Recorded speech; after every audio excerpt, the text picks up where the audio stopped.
yan ang loob niya. May cheese. Wow! Kasi yung mozzarella niya. Hi guys! Welcome to my vlog. Samahan nyo ako. Tayo ay gagawa ngayon ng buchi. Buchi? Buchi. Whatever. Hindi ko alam i-pronounce. So, meron tayong kamote dito. Ang bala ko ay i-steam muna siya. And then, mamaya ipapakita ko sa iyo yung ingredients ko. So, let's go! So, ito yung ating sweet potato. Ikat na natin siya at i-steam lang.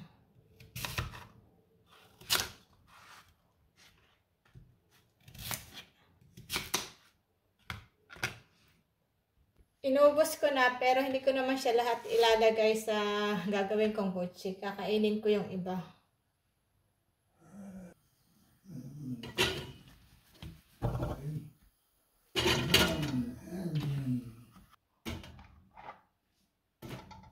Okay, yan na. Since wala akong glutinous flour, mag-grind ako dito ng 1 cup of rice sa food processor. Kasi biglaan lang to, hindi ako nakapabili. Bigla lang ako nag-crave ng buchi. So, gawa na lang natin ang paraan.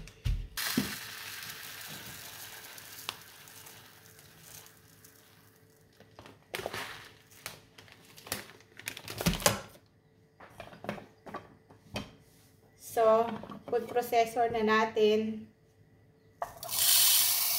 Yan.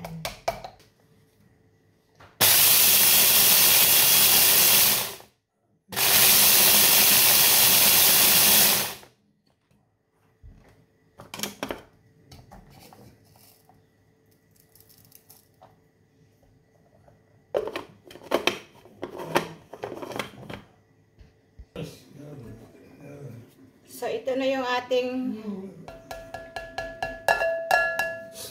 flour natin.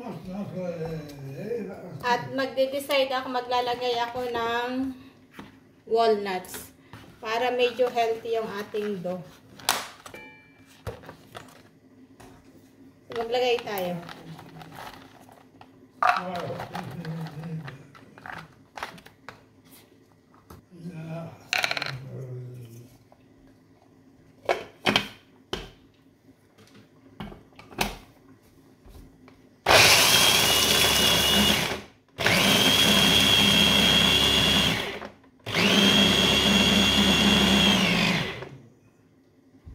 Na blender na walnuts.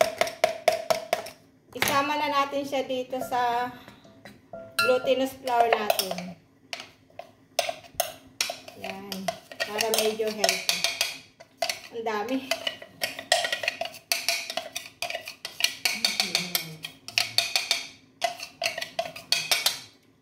Tapos maglagay tayo ng pinch of salt. And 1/3 cup of sugar. So, yan na. Lahat na yan. Pinagsama-sama ko na lahat ng dry ingredients natin. Then, i-mix natin. Yan na yung magiging dough natin. No? Tapos, mamaya, isasama ko dito yung ating binoiled na sweet potato. Check na natin ang ating kamote ngayon kung ready na. Ay, ready na nga. Lambot na. Tanggalin na natin. So, ilagay na natin para i-mash na. Huwag natin itodo. Ay, ang lambot.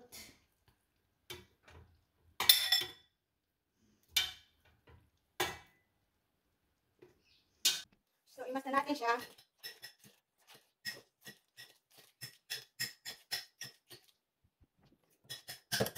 So, ready na yung natin yung mashed sweet potato natin. And, i-mix natin.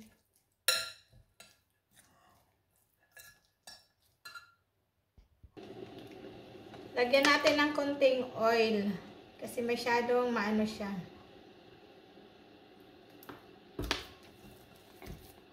So, ito na yung dough natin, i-rest muna natin siya ng mga 1 hour bago natin siya i-mold.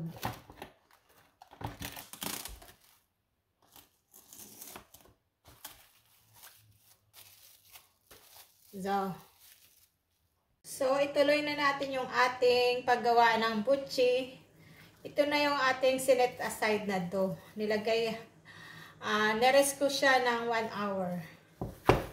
Sa ref.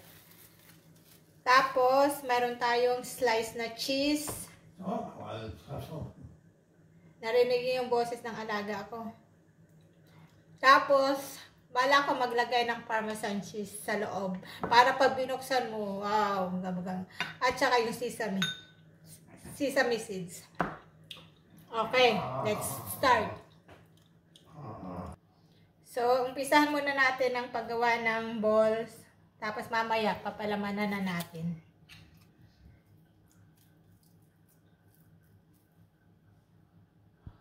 So, maglagay na tayo ng cheese natin, filling.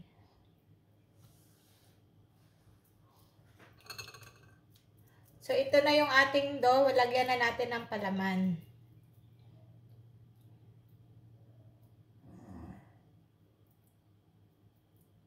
So, bala ko siyang ganyan lang yan. Maglagay tayo ng parmesan. Tapos, cheese. Tapos, i-ano na natin siya. I-mold ulit.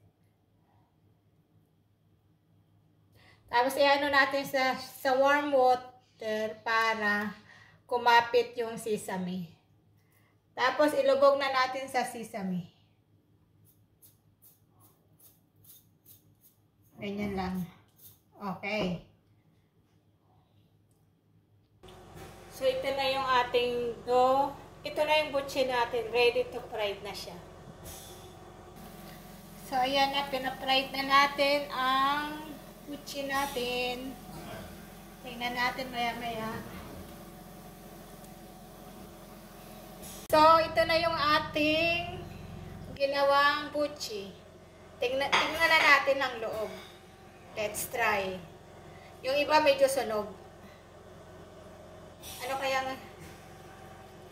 Hindi. Ito. Ay, sunog.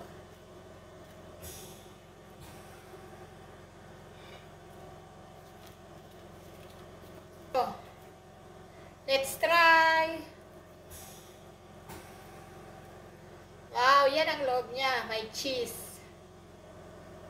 Wow! Kasi yung mozzarella niya.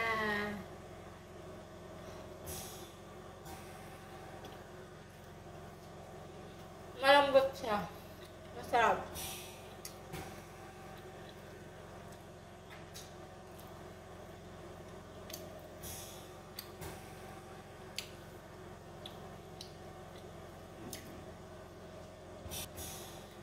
Okay, nakaubos na ako ng isa. Thank you for watching. Bye!